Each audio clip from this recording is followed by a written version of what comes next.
Aya. Aya. Thank you very much. You may be seated. The Chair of the Council of Governors, Governor Anne Waiguru,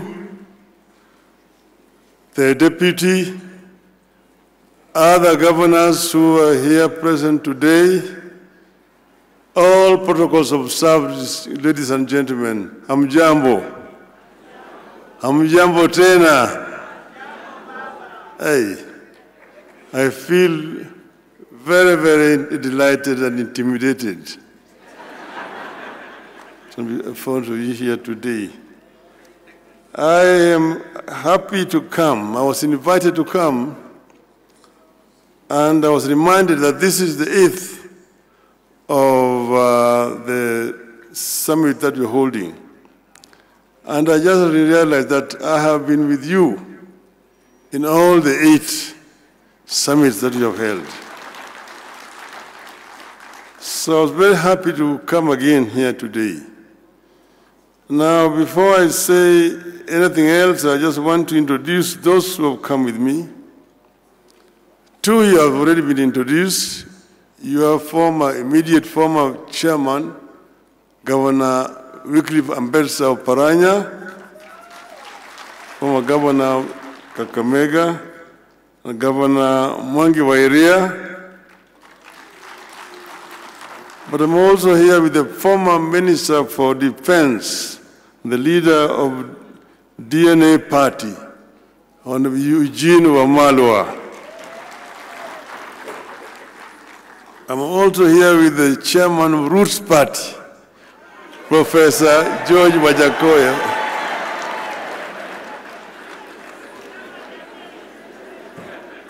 Those are Wanazimio who have accompanied me to come here. We are all very delighted. And seeing what is in the media today and also seeing what was said yesterday, I wondered what I should term my talk to you today. I looked at all the messages were given yesterday, and I said, maybe, it's like Swahili say, that nyani haoni kundule. That means that the baboon does not see its back or its buttocks. So when the baboons are up on the tree, the one which is lower down looks at the one which is higher up and saying, ngef, ngef, and laughs at the other one saying that his buttocks are red. And he does not know that his buttocks are also red. This is what I saw yesterday. And maybe when I talk, you would realize what I mean. It is a pleasure to be here with you today to celebrate a decade of devolution. I want to take this early opportunity to commend the Council of Governors. You have been able to find a way around our sometimes toxic and divisive politics. You have been able to create a leadership that looks past party and political differences and moves you forward as a team. I commend you for your ability to mend fences and build bridges. I want to encourage you to continue on this path of consensus building, mutual respect, and decorum. 10 years into devolution, Kenya is a much transformed landscape with an amazing opportunity for rural economic revival and transformation. There is now economic life in rural areas. Some previously dead towns and market centers are beaming with the life after devolution. The prospect of Kenyans taking charge of their destiny and driving their own development is alive today because of devolution. A new middle class, whose members have not stepped into any major city in Kenya, is rising in the villages across Kenya, thanks to devolution. Devolution's success is a success story. It's a testimony to what we can achieve as a nation when we decide to pursue big dreams, no matter how daunting the obstacles may seem. As a country, we must congratulate ourselves for having endorsed devolution 13 years ago. And we must always remember it was not an easy victory. When we first unveiled devolution as a campaign platform in 2007 election, the proponents, including yours truly, were vilified and accused of planning to break Kenya up. We stood our ground and pushed devolution into every political conversation in Kenya, and we won. I am aware that even today, as you try to imagine and dream how best devolution can deliver more for our people, as you try to test and stretch the limits of devolution, you face skepticism and fears that you may be wrong and that it might destroy your political careers. My advice is that you dream on and soldier on. And I know that anybody who decides to go and run as a governor is himself already convinced that devolution can work. And I encourage you to remember the words of President Franklin Roosevelt. I quote, "The only limit to our realization of tomorrow will be our doubts of today. Let us move forward with a strong and active faith," unquote. Devolution continues to have doubters, but devolution can no longer be a loser without the nation losing.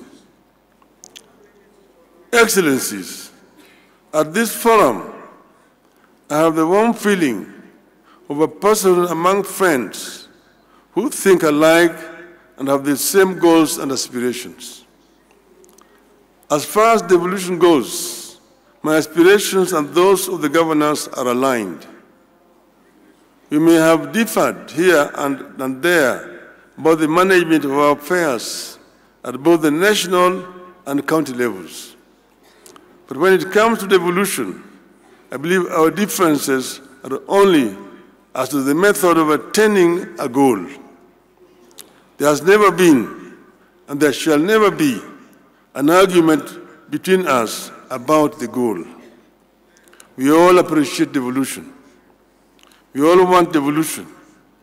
In some counties, devolution has achieved in 10 years what the national government was never able to achieve in 50 years.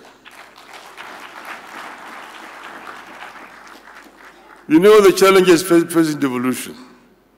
For instance, funding remains inadequate and is slow, uneven, and unpredictable. The controller of budget and central bank need to relook at the law. The County Allocation of Revenue Act, CARA, contains a disbursement schedule. And I was sitting next to the former governor, who is now the Minister for Finance, and I told him exactly the same thing. Therefore, the administrative step of Treasury writing a letter to CBK to release funds should not arise. CBK should implement CARA full stop.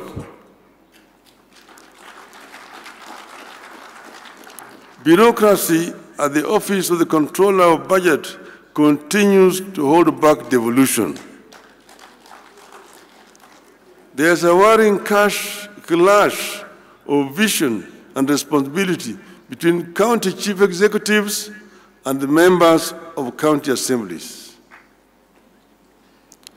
As the first port of call across the villages, MCAs have real concerns like remuneration and facilitation that ought to be addressed.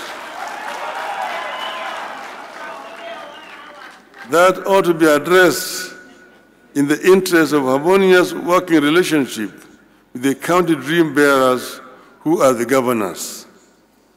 And you see the Nyani Aoni Kundule. Across the 47 counties, the wage bill has become uncontrollable and continues to eat into what should go into the development. Even more worrying is the continuing duplication of functions. More money continues to be spent at Afya House, Kilim House, and Maji House in Nairobi for the roles that are devolved. Nyani Aone Kunduli. In the Finance Act 2023, the budget for health has grown by 32 billion shillings at the national level. Recurrent expenditure alone has increased by 17%, yet most of the health functions are devolved. Today, fertilizers are procured and distributed by the national government. Affordable housing is being conceptualized and implemented by the national government. The government wants to build markets and employ community health workers. All these are devolved functions whose money should be released to the counties.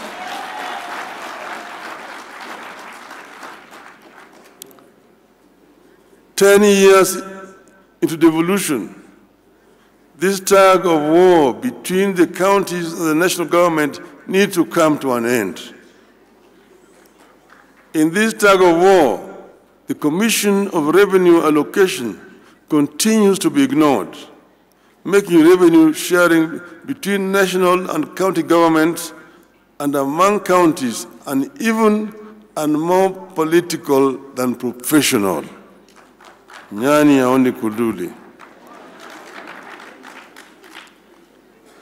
As we castigate the national government, let us worry over devolved corruption. Oversight seems concentrated at the national level, while the graft stalks devolution at every turn. The interplay between oversight institutions like the county assemblies, Auditor General, the Senate, and the investigative and prosecutorial arms is weak, and the institutions not working together. But I want to say that it's not only that the corruption has been devolved, corruption has also remained very big at the national level. So the national level has no business talking to you about devolved corruption. When assemblies and the Senate inquire into a matter, the best they can do is recommend investigation. When investigators complete their work, the best they can do is to recommend prosecution. And there is, of course, no guarantee that the courts will punish the wrongdoers. Let us address these man-made challenges once and for all, so that we can unleash the full transformative capacities of our counties. We need a constant and consistent monitoring of all laws governing devolution to ensure their implementation and to add statutes whenever they are needed. Your Excellencies, ladies and gentlemen, we meet at a time our country is facing real grave threats. This is a reality check backed by government data. The economy is struggling. Our national currency is severely weakened. The shilling has fallen by 10% since March this year. Our people have been hit hard by punitive taxes and a consequent rise in the cost of living. We have runaway unemployment. Our healthcare system is broken. We face challenges with food security at a time climate change is turning everything upside down. From farming to healthcare to provision of water and infrastructure, nothing is the same or predictable anymore. Unfortunately for governors, you are stationed where the desperation, the need, and the expectations are highest. That is, at the grassroots, where people want instant solutions. I believe that as a country, we are lucky to be going through these challenges in the era of devolution. I believe that if county governments were not here to absorb some of the shock and act as cushion, the economic and governance challenges Kenya is going through today would have overwhelmed and overrun the national government. To continue providing buffers for our country and respond to the cries of the people, counties need a tremendous amount of financial resources in a timely and predictable manner. The national government, therefore, needs to understand and appreciate counties as necessary partners in the journey for a successful Kenya.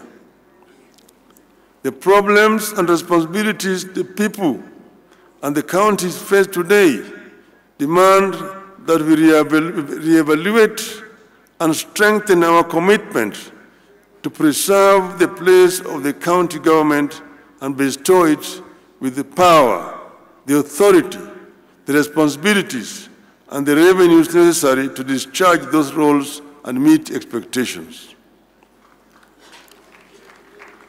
In times like these, county government may be tempted to do what the national government is doing, which is to increase charges for services they provide to generate more revenue. And I was listening to the talk about its own revenue. I see it differently. I believe this is the time for county government to act compassionately and responsibly. The problems our people face today require that we invest within our means in programs that create jobs and put money into the people's pockets. Counties don't have to copy and paste what the national government is doing. I encourage you to be own models for innovation and creativity. Rather than extract more from the pockets of equally suffering masses, I encourage you to continue to provide communities and families with the tools they need to succeed so that they can, in return, finance counties without too much pain. Being on the ground, governors have no time to get into a lot of ideological debates that consume our politics in Nairobi. Counties should have no time for merely making commitments and announcements. Governors have to be practical. You will do well and set examples when you back up your pronouncements with concrete action at the level of policy and practice. I believe that the work that you do, if done well, will with time have a concrete impact on the debate at the national level. This is the time to provide record amounts of assistance to our farmers to enable them save us from the routines of famine, food imports, and food inflation. This is the time for financial inclusion programs and ensure the money reaches the intended recipients. This is the time to work on turning your towns into smart cities of tomorrow, equipped with world-class amenities. I encourage you to soldier on and double your efforts at light manufacturing and value addition as a way of generating revenue and putting money into people's pockets. With focus, you should be able to set up world-class investment and industrial regions along dedicated corridors of your counties to aid manufacturing. I want to encourage you to particularly promote labor-intensive manufacturing because it puts money into the people's pockets. And I'm talking to you as a manufacturing engineer.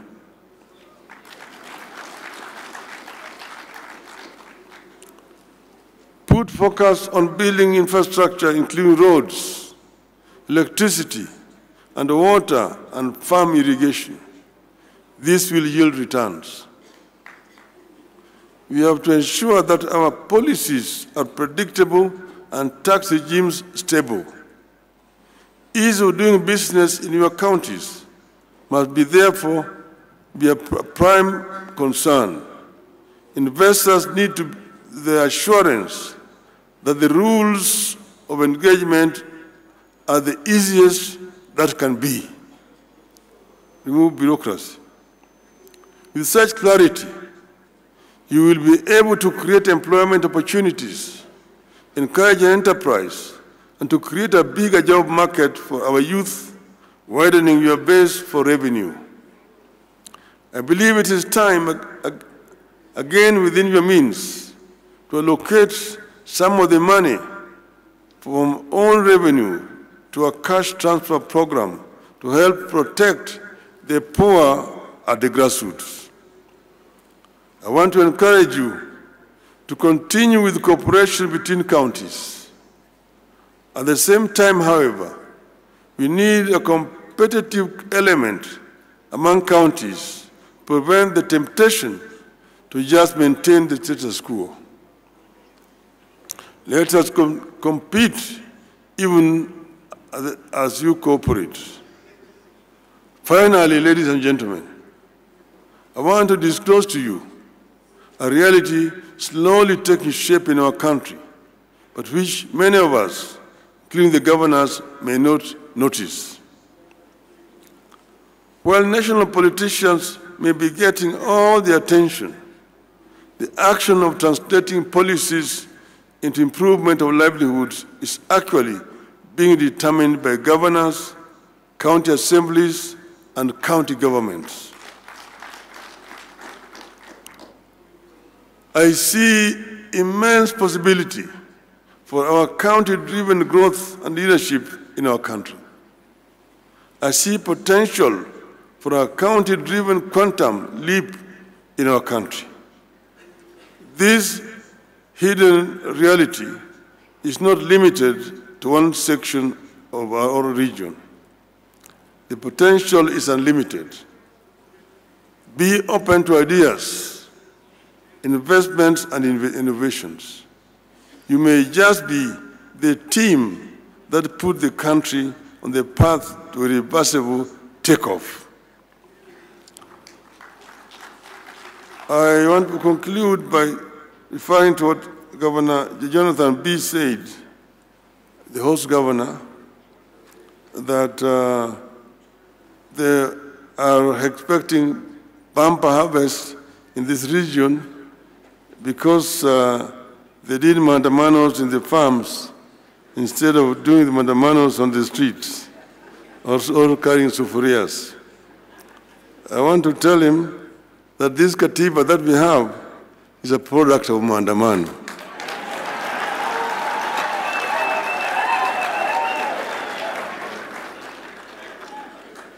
And I also want to remind that if Maandamano can help families whose children were cheated or money being taken to Finland, there's nothing wrong with Maandamano.